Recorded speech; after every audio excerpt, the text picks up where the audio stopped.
Oke,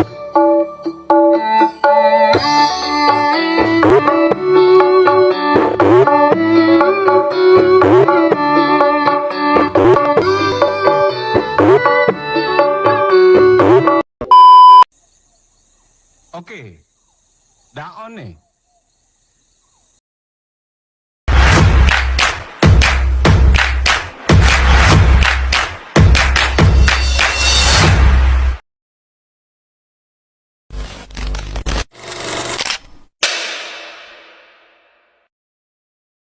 Assalamualaikum warahmatullahi wabarakatuh. Perkenalkan, nama saya Nasa Sabita dari kelompok 2 Bahasa Indonesia. Saya akan memberikan materi apa itu fungsi bahasa. Fungsi bahasa itu apa aja sih dan contohnya apa saja? Nanti selanjutnya akan dijelaskan oleh teman-teman saya dari kelompok 2.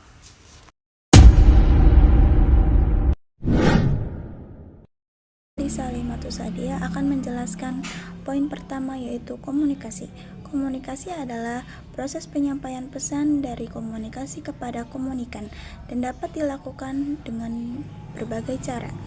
Contohnya diskusi tatap muka, ekspresi wajah, dan video.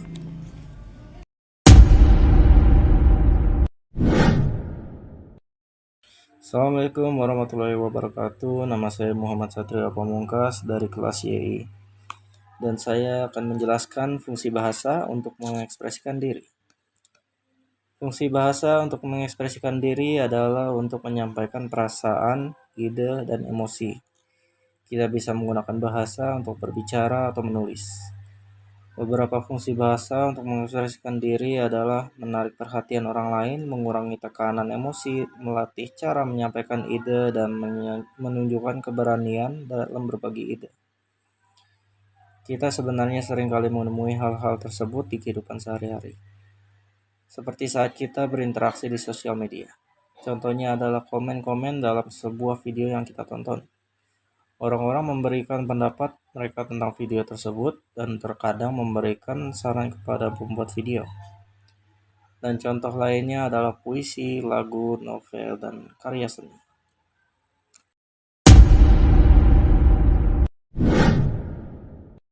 Assalamualaikum warahmatullahi wabarakatuh. Perkenalkan, nama saya Dunia Bitri Harimukti.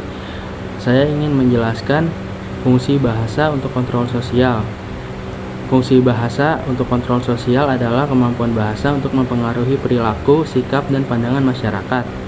Fungsi kontrol sosial yaitu 1. Mengatur norma dan nilai, 2. Mengontrol perilaku, 3. Membentuk opini publik, 4. Mengatur hubungan sosial, 5. Mengawasi dan menilai. Contoh dalam kehidupan sehari-hari, perintah dari orang tua kepada anaknya, lalu larangan dari pemerintah tentang tindakan ilegal, lalu kampanye sosial untuk menghentikan kekerasan dan lain sebagainya. Jenis-jenisnya: 1. Bahasa imperatif atau perintah, 2. Bahasa perspektif atau saran, 3. Bahasa deskriptif atau penggambaran. Lalu yang terakhir ada bahasa retoris atau pengaruh. Dampaknya dari bahasa kontrol sosial ini yaitu membentuk kesadaran sosial, mengatur perilaku individu, mempengaruhi opini publik, membangun norma dan nilai, serta mengontrol konflik sosial. Namun bahasa kontrol sosial juga dapat memiliki dampak negatif jika digunakan secara tidak tepat, seperti menghambat kebebasan individu, membuat konflik sosial, mempertahankan ketidakadilan, menghambat kemajuan. Oleh karena itu, penting untuk menggunakan bahasa kontrol sosial dengan bijak dan bertanggung jawab. Terima kasih.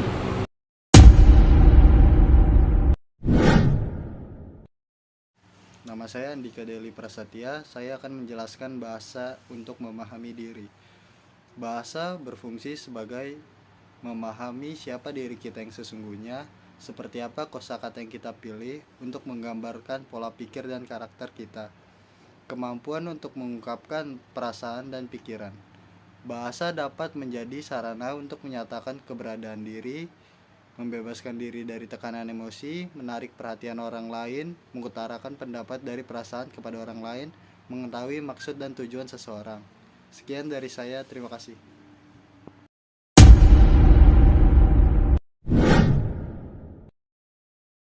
Oke, assalamualaikum warahmatullahi wabarakatuh. Di sini saya Adila. Saya akan menjelaskan tentang memahami orang lain. Memahami orang lain adalah kemampuan untuk memahami perasaan, pikiran, dan pengalaman orang lain. Sikap ini disebut dengan empati, yang merupakan sikap yang lebih peka terhadap perasaan maupun situasi terhadap orang lain.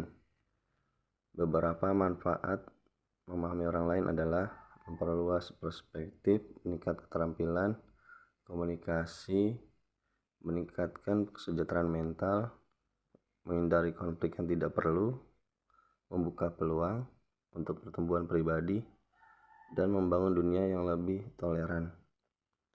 Sekian video dari saya tentang penjelasan pengertian orang lain.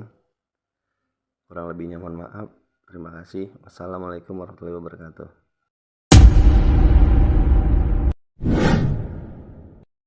Assalamualaikum warahmatullahi wabarakatuh. Perkenalkan, nama saya Ramanda Putra Rantio dari kelas Eksi. Di sini saya akan menjelaskan fungsi bahasa untuk adaptasi. Adaptasi sendiri itu apa sih? Adaptasi adalah penyesuaian diri dengan lingkungan sosial, budaya, dan situasi tertentu. Melalui bahasa, seseorang dapat menyelesaikan cara komunikasi mereka agar sesuai dengan norma, kebutuhan, atau tujuan interaksi dalam suatu konteks tertentu. Fungsi ini membantu individu membangun hubungan sosial yang harmonis, memahami lingkungan baru, dan menyelesaikan masalah yang muncul dalam komunikasi. Apa aja sih contoh fungsi bahasa itu? Kita masuk ke contoh yang pertama, yaitu adalah fungsi bahasa untuk beradaptasi dalam lingkungan kerja. Seseorang menggunakan bahasa formal dan istilah teknis saat berbicara dengan kolega di tempat kerja untuk menunjukkan profesionalisme. Contohnya yang ada di video ini. Kita masuk ke contoh yang kedua. Fungsi bahasa untuk adaptasi dalam situasi internasional. Nah, seseorang menggunakan bahasa Inggris sebagai bahasa internasional saat berinteraksi dengan orang dari negara lain untuk menjembatani perbedaan bangsa. Contohnya dari negara asing atau dari negara-negara lainnya. Contoh yang ketiga, fungsi bahasa untuk adaptasi dalam interaksi sehari-hari, yaitu berbicara dengan anak kecil atau orang tua menggunakan nada lebih lembut dan kalimat sederhana untuk memudahkan pemahaman. Yang keempat, fungsi bahasa... Mas, maaf mas, mau nanya alamat. Saya dari Jakarta. Mm-mm. Alamat Jalan Marinir nomor 23, rumah Pak Tejo di mana ya mas? Rumah Pak Tejo. Iya mas. Oh, rumah Pak Tejo di sana. Belok ke kiri, Ya, masuk belok kanan. kanan. Rumahnya warna putih. Oh, Heeh. sebelah kanan warna putih. Heeh. Oh iya. Terus nih mas. Nggih, sami-sami. Nah, itu contoh yang keempat.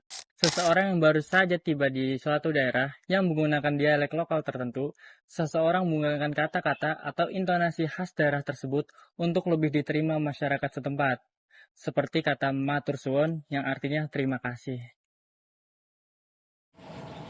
Assalamualaikum warahmatullahi wabarakatuh. Saya Iksan Nurul Septiaji. Kesimpulannya adalah fungsi bahasa mencakup berbagai aspek kehidupan manusia, mulai dari komunikasi sehari-hari hingga ekspresi seni.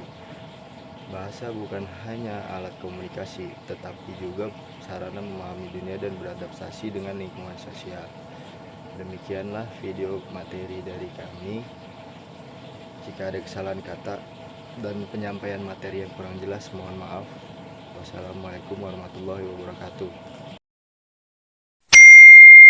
I'm okay, I'm fine. Kincana, kincana, teng neng neng neng neng. Ku menahan rasa sakit. Few moments later.